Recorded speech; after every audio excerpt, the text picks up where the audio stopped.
we have a special guest today, and the special guest is Jagadguru Swami Rambhadracharya Ji, a Padma Vibhushan awardee.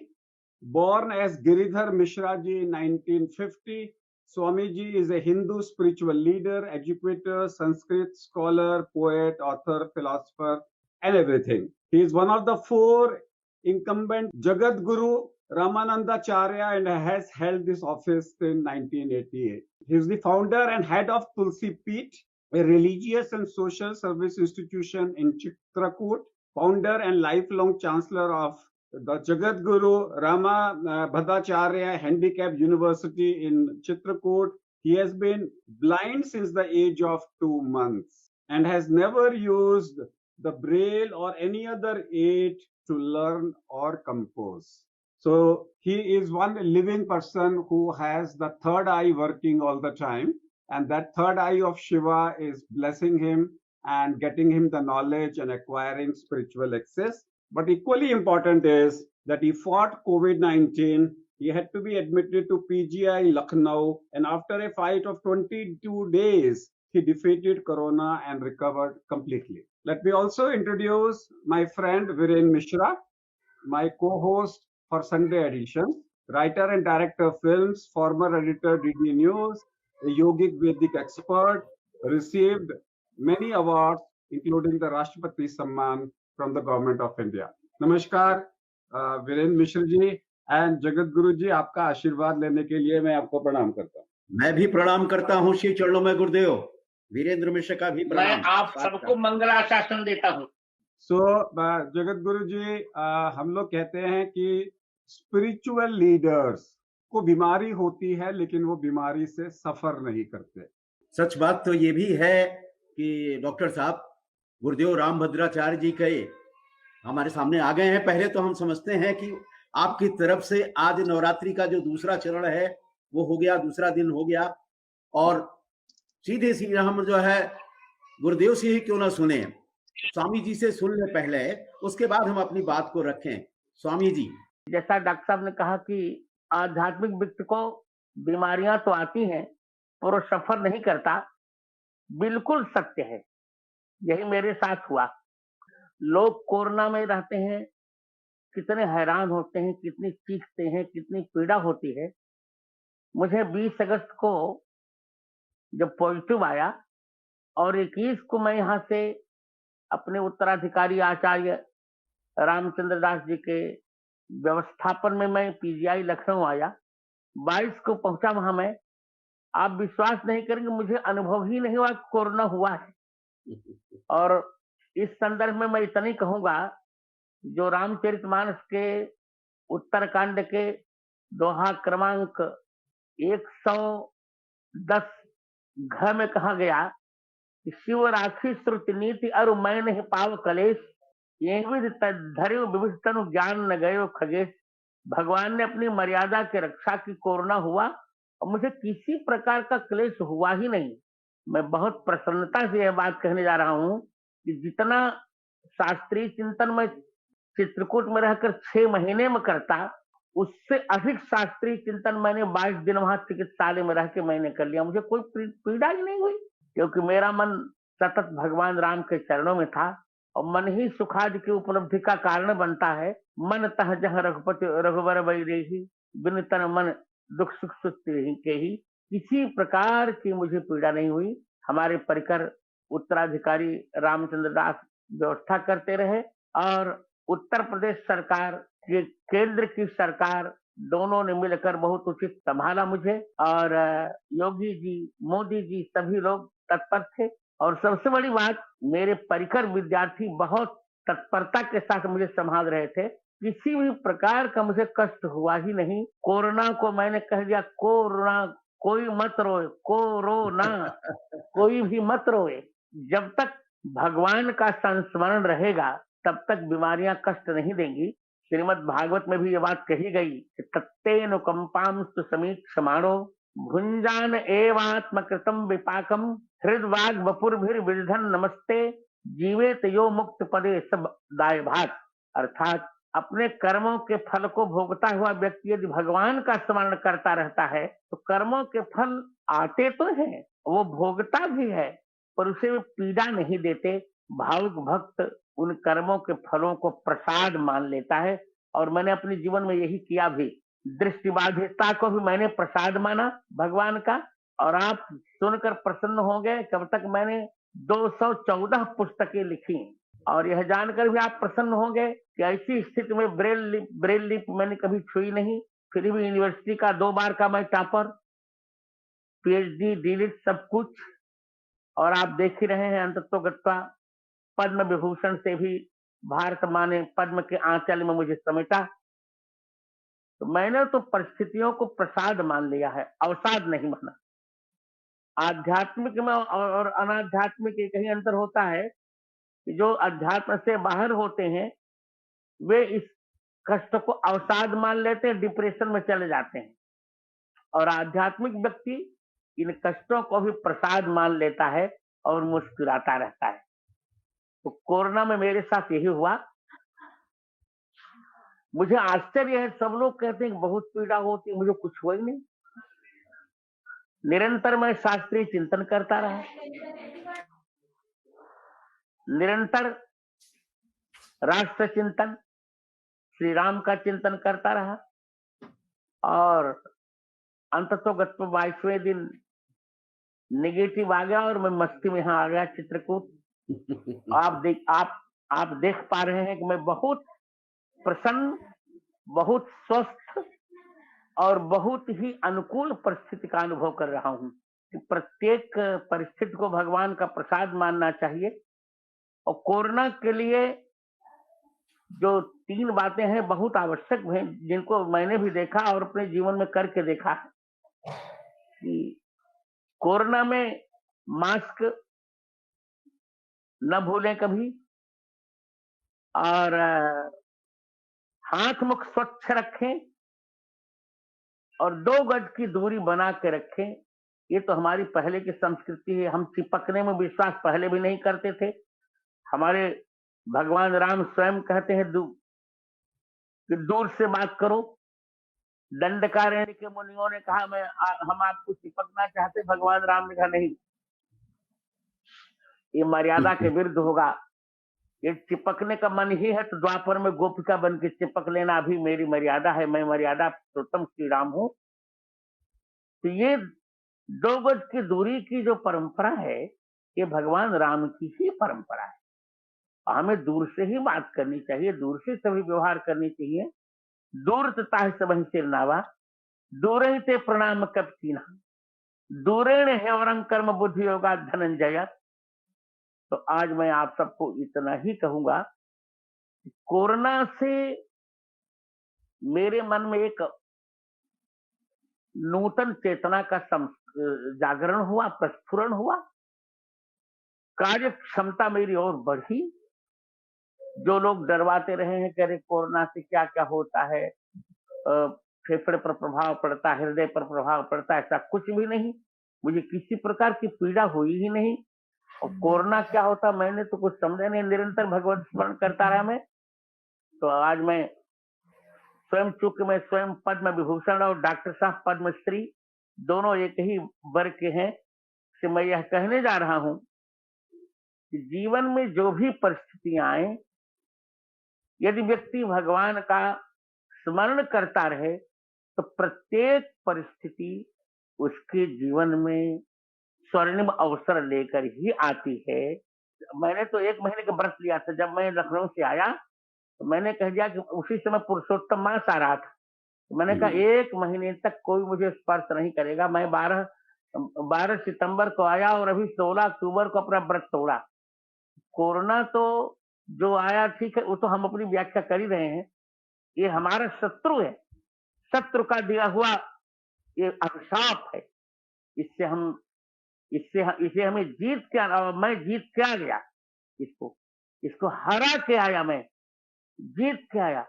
और अपनी भाषा में बोलूं कि मैंने इसको पटक पटक के मारा। तो इसलिए मैं कह जा रहा हूं ये शत्रु का ये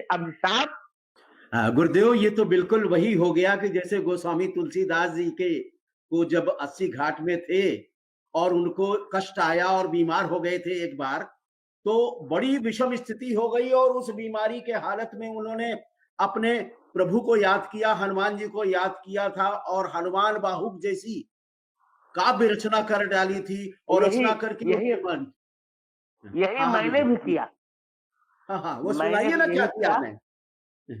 मैंने स्वयं राघव शतक लिखा इसी इसी इसी स्थिति में। मैंने गीता जी और रामायण जी के नए नए आयाम ढूंढे, शास्त्रों के नए नए आयाम ढूंढे जिन पर हजारों वर्षों से विवाद चल रहा था। जैसे ईश्वर अंश जीव अविनाशी शब्द पर लोगों का विवाद था कि अंश को क्या माना जाए। इसी कोरोना काल में मैंने चिंतन किया कि यदि इस अंश शब्द को यहाँ टुकड़ा मान लिया जाएगा तब तो ईश्वर अखंड नहीं होंगे, जबकि भगवान तो अखंड हैं, इसे टुकड़ा नहीं माना जा सकता। और उस समय चूंकि मुझे कोई डिस्टर्ब नहीं कर रहा था, इसे मुझे बहुत एकांत मिला और बहुत गंभीर चिंतन किया और मैंने एक दिशा दी भारतीय संस्कृति को कि यहाँ अंश शब्द का अर्थ टुकड़ा नहीं बल्कि अंश शब्द का अर्थ है ईश्वर की विभूति। जीवात्मा ईश्वर की विभूति है, ईश्वर का टुकड़ा नहीं है। ऐसे से नए नए आयाम हमने सोचे और राष्ट्र को नए नए आयाम दिए। राष्ट्र के नेताओं से भी चर्चाएं की, नीति निर्धारण में भी बहुत भूमिकाएं निभाई। इससे मुझे तो यही लगता है कि कोरोना ने आकर हमें रुलाया नहीं बल्कि हम ही ने उसे रुलाया। आप जान ही रहे हैं कि श्री कृष्ण की रास लीला सब जानते हैं, पर मैंने अभी पुस्तक लिखी उसी समय श्री भगवान कृष्ण की राष्ट्रलीला। राष्ट्रलीला सभी जानते हैं पर भगवान कृष्ण की राष्ट्रलीला कोई नहीं जानता। और राष्ट्रलीला पर मेरी पुस्तक लगभग 300 पृष्ठों में आएगी, जो कोरोना काल की ही देन है। बहुत खूब, बहुत खूब। एक सवाल और मैं करना चाहूंगा गुरुजी। नहीं, हाँ, हाँ, एक हाँ, मैं और एक और हाँ, हाँ, बोल देता हूं। हाँ, हाँ, स्वागत। लोग विवाद कर रहे हैं कि भगवान राम ने शंबुक को मारा। इसका भी मैंने समाधान कोरोना काल में ही निकाला। वास्तव में भगवान राम ने शंबुक को मारा ही नहीं, उत्तरकांड वाल्मीकि रामायण का नहीं, ये प्रक्षिप्त है। सीता जी का वनवास नहीं हुआ था, द्वितीय वनवास, ये केवल राम कथा को लांछित करने के लिए लोगों ने जोड़ा, मूर्खों ने।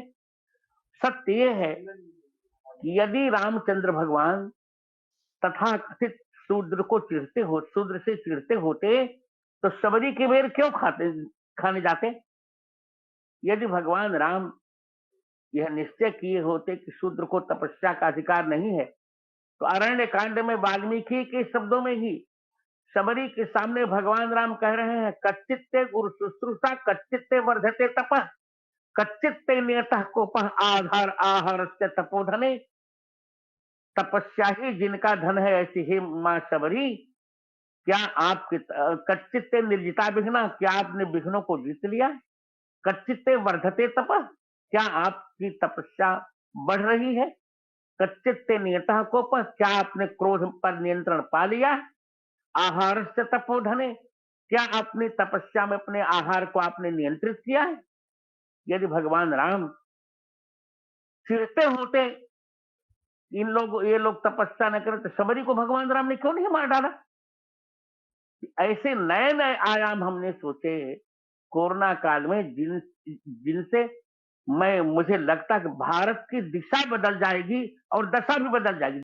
ऐसे सुदृढ़ प्रमाण हमने ढूंढे कोरोना काल में, लगभग 200 प्रमाण ढूंढे और सब पुस्तकबद्ध कर दी मैंने। और बहुत जल्दी उस पुस्तक का लोकार्पण भारत के यशस्वी प्रधानमंत्री माननीय हमारे बड़े प्यारे मित्र नरेंद्र भाई मोदी ही उसका लोकार्पण करेंगे। गुरुदेव, एक बात मेरे मन में और उठ गई, उत्कंठा है कि हनुमान प्रसाद पोद्दार जी थे, वो क्रांतिवीर थे, क्रांतिकारी थे। उन्होंने गोरखपुर में गीता प्रेस की स्थापना कर दी और पुस्तकों का जो निर्माण किया, उसमें रामचरितमानस को जिस तरह से उन्होंने एक गुटका के रूप में आरंभ किया, गीता को गुटका के रूप में आरंभ किया, पूरी देश दुनिया में रामचरितमानस पहुंच गई और सारी दुनिया में ये अपने राम के भक्त को, राम के ज्ञान को जो है लोग जान सके।